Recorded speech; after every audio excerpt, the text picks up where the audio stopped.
भगवान जब थोड़े से और बड़े हुए तो भगवान गोपियों के घर जाते और उनके बछड़ों को छोड़ देते, दूध पी लेते बछड़े। गोपियां जब जाती शिकायत करने के लिए तो यशोदा मैया मानती ही नहीं। यशोदा मैया नहीं मानती कि ना, मेरा लाला ऐसा कर ही नहीं सकता। लेकिन फिर भी गोपियां शिकायत लेकर के जाती यशोदा मैया के पास और शिकायत करते करते ये भी कहती कि यशोदा मारना मत लाला, मारना मत। यशोदा मैया सोचती जब ये मारने के लिए बोली नहीं रही है तो फिर शिकायत काहे कर रही है। लेकिन गोपियों के शिकायत करने का उद्देश्य ही केवल एक ही था, क्या? कृष्ण को देखना। शिकायत करना उनका उद्देश्य नहीं था, उनका उद्देश्य था कृष्ण को देखना। अकेले गोपी कभी शिकायत लेके नहीं जाती, हमेशा 10-12 गोपियां मिलकर के झुंड बना करके जाती और करती क्या, एक गोपी शिकायत करती और 9 गोपियां 10 गोपियां केवल कृष्ण को निहारती। फिर वो शिकायत करना बंद करती, दूसरी गोपी करने लगती, फिर वो गोपी मिलकर के निहारती। ऐसे ही बारी बारी से 10 गोपियां 12 गोपियां शिकायत करती और घंटों गोपियां कृष्ण को निहारती रही। ऐसा कौन सा जादू है प्रभु के अंदर, जो देखता है वो देखता ही रह जाता है। जो एक बार देखा तो फिर वो घायल हो गया। एक दिन यशोदा मैया सुबह सुबह उठ करके, एक ही काम है यशोदा मैया का, सबसे पहले उठती हैं तो नित्य क्रिया करके स्नान करके सबसे पहले दही मथती हैं कन्हैया के लिए, मक्खन, पहला काम। लेकिन बिना नहाए बिना श्रृंगार किए यशोदा मैया भगवान की सेवा में नहीं जाती, भगवान की सेवा में नहीं जाती। आज यशोदा मैया ने देखा कि सारे जो नौकर चाकर हैं वो किसी काम में व्यस्त हैं, तो यशोदा मैया सुबह उठी और उठ करके स्नान करके आज रेशमी साड़ी, आप जिसको आप कह सकते हैं कि सिल्क साड़ी, आज बढ़िया आज सिल्क साड़ी पहनी है और 16 श्रृंगार की हैं। 16 श्रृंगार करने के बाद बालों में गजरा लगाई है,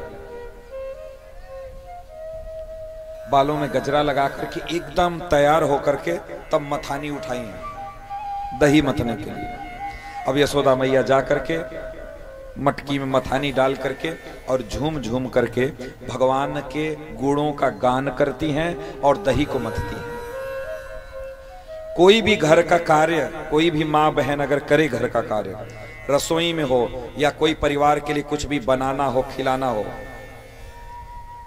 तो वो बनाते समय जैसे भोजन बनाना होता है तो भोजन बनाते समय केवल भगवान के नामों का ही गान करना चाहिए, भगवान के गुणों का ही गान करना चाहिए, भगवान की लीला का ही गान करना चाहिए।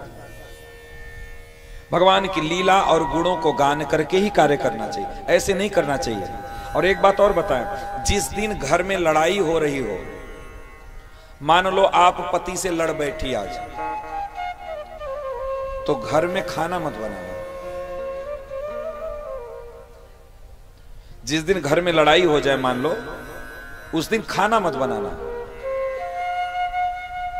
तो बोलेंगे तब बिना खाए रहें, तब भाई बिना खाए रहना ही पड़ेगा, खाना नहीं बनाना।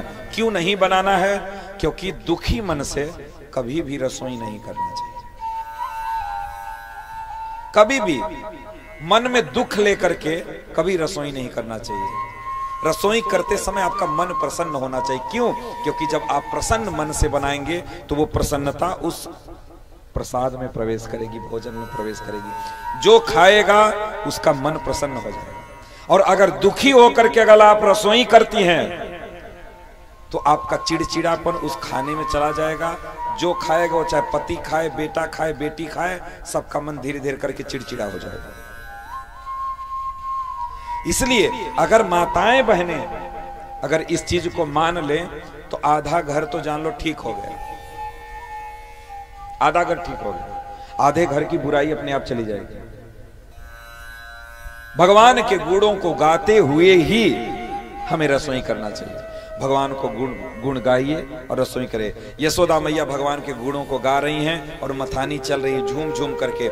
यशोदा मैया के बालों में जो गजरा बंधा हुआ है वो गजरे का फूल इधर उधर करने से टूट टूट करके पैरों में गिर रहा है, और पैरों में गिर करके फूल यशोदा मां से कहता, मैया आप तो हमें अपने सर पर बैठा लिए,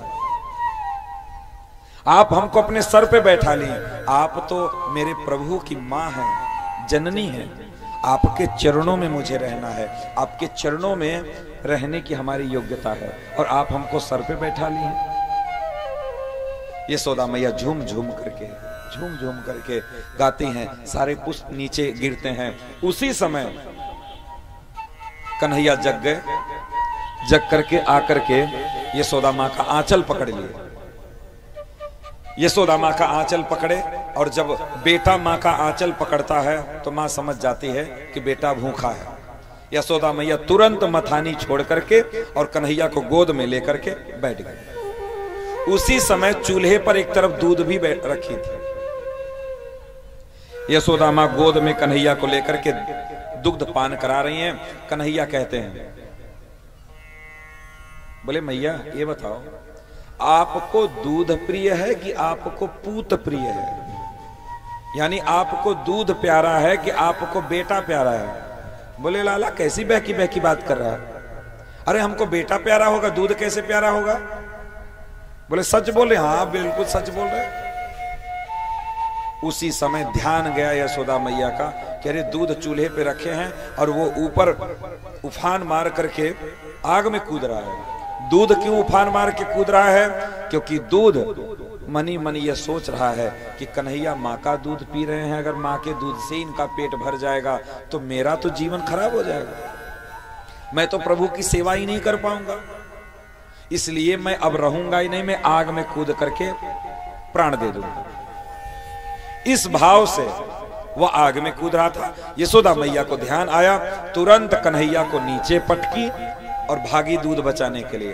कन्हैया बोले अभी तो मैया कह रही थी कि हमको पूत प्रिय है, अभी उसको दूध प्रिय हो गया। बस कन्हैया उठे और लोढ़ा, जानते हैं लोढ़ा ना, सील पर जो जिसे बट्टा बोलते हैं, सील बट्टा, वही बट्टा रखा हुआ था। अब बट्टा उठाया, बट्टा उठा करके पहुंचे कहां? जिस मटकी में आधा मथा हुआ दही था। फोड़ने का इरादा नहीं था, लेकिन बाल्य अवस्था थी। कन्हैया ने चेक करने के लिए केवल मारा उसमें और धड़ाम से मटका फटा और पूरा दही फैल गया आंगन में। यह देख करके कन्हैया डर गए कन्हैया, अरे राम राम, ये तो पूरा फूट गया, अब क्या करें? अब तो मैया मारे बगैर छोड़ेगी नहीं। कन्हैया आकर के देख रही हैं तो पूरा आंगन दही दही, पूरा आंगन दही दही। यशोदा मैया एक बार तो देख करके खुश हुई,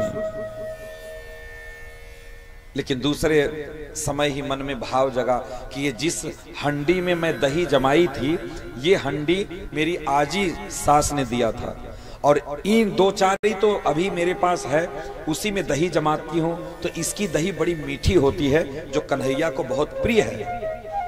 और जब ये ऐसे एक एक करके सारी मटकी फोड़ देगा तो मैं मीठी दही किसमें जमाऊंगी? इसलिए शासन करना थोड़ा जरूरी है। इसलिए यशोदा मैया ने उठाया डंडा। जगत को नचाने वाला आज यशोदा मैया के डंडा पे आंसू बहा रहा है और भाग रहा है। कन्हैया आगे आगे, यशोदा मैया पीछे पीछे, भागते भागते भागते भागते भागते भागते। यशोदा मैया थक गई यशोदा मैया।